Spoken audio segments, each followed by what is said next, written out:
Pookode veterinary കോളേജിലെ JS സിദ്ധാർത്ഥിന്റെ മരണവുമായി ബന്ധപ്പെട്ട് മനുഷ്യ മനസാക്ഷിയെ ഞെട്ടിക്കുന്ന വിവരങ്ങളാണ് പുറത്തു വന്നുകൊണ്ടിരിക്കുന്നത്. 3 ദിവസം ആ പയ്യനെ സീനിയർ വിദ്യാർത്ഥികൾ പട്ടിണിക്കിട്ടു. ഒന്നും കൊടുത്തില്ല, പച്ചവെള്ളം പോലും.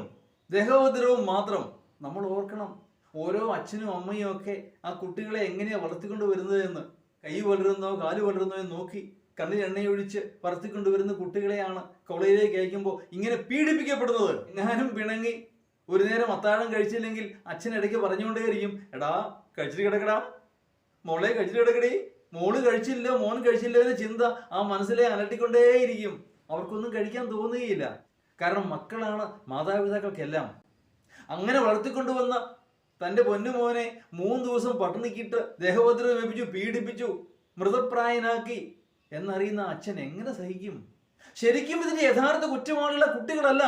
3 ദിവസം ഇത്തരം സംഭവം ഉണ്ടായിട്ട് പ്രതികരിക്കാതിരുന്ന ഉത്തരവാദിത്തപ്പെട്ട വാർഡൻ, ഹോസ്റ്റൽ വാർഡൻ, അയാൾ എവിടെയായിരുന്നു? 2, തങ്ങളുടെ ഉത്തരവാദിത്വം നിറവേറ്റാതെ മൂടി വെക്കാൻ ശ്രമിച്ച അധ്യാപകർ എന്ന പേരിന് അർഹനല്ല അവനൊന്നും.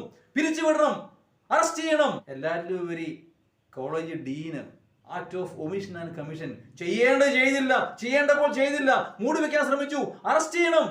ഇവരെയൊക്കെ അറസ്റ്റ് ചെയ്ത് കോളേജ് അടച്ചു മൂടണം. എന്തിനെങ്ങനെ പ്രസ്ഥാനം കേരളത്തില്? കുട്ടികളെ കൊലയ്ക്ക് കൊടുക്കാനാ? ഒരച്ഛനും ഒരമ്മയ്ക്കും ഇത്തരം ഒരു ഗതി ഇനിയും ഉണ്ടാവാതിരിക്കട്ടെ. എല്ലാവരിലും ഉപരി ഇവർക്ക് പിന്തുണ നൽകുന്ന SFI എന്ന പ്രസ്ഥാനം, അവർ ഇപ്പോ നാടിന് ശാപമായി മാറിക്കൊണ്ടിരിക്കുന്നു. അങ്ങനെ പ്രസ്ഥാനത്തിന്റെ ആവശ്യമുണ്ടോ എന്ന് ചിന്തിക്കണം രാഷ്ട്രീയ നേതാക്കന്മാർ. ഇതുമായി ബന്ധപ്പെട്ട സത്യങ്ങൾ പുറത്തു വരുമ്പോൾ എത്രയെത്ര പുറത്തു പറയാൻ കൊള്ളാത്ത വാർത്തകളാണ് ആ സംഘടനയെ പറ്റി പുറത്തു വരുന്നത്. ലജ്ജയാവുന്നില്ലേ രാഷ്ട്രീയ നേതൃത്വത്തിന്?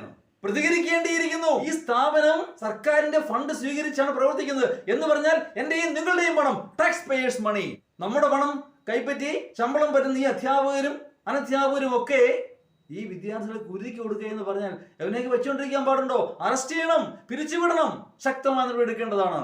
ഞാൻ ആവർത്തിക്കുന്നു, ഇനി ഒരു വിദ്യാർത്ഥിക്കും ഒരു കുട്ടിക്കും ഇത്തരം ഒരു ദുർഗതി ഉണ്ടാവാതിരിക്കട്ടെ. സിദ്ധാർത്ഥിന്റെ ആത്മാവിന് അശ്രുപൂജ.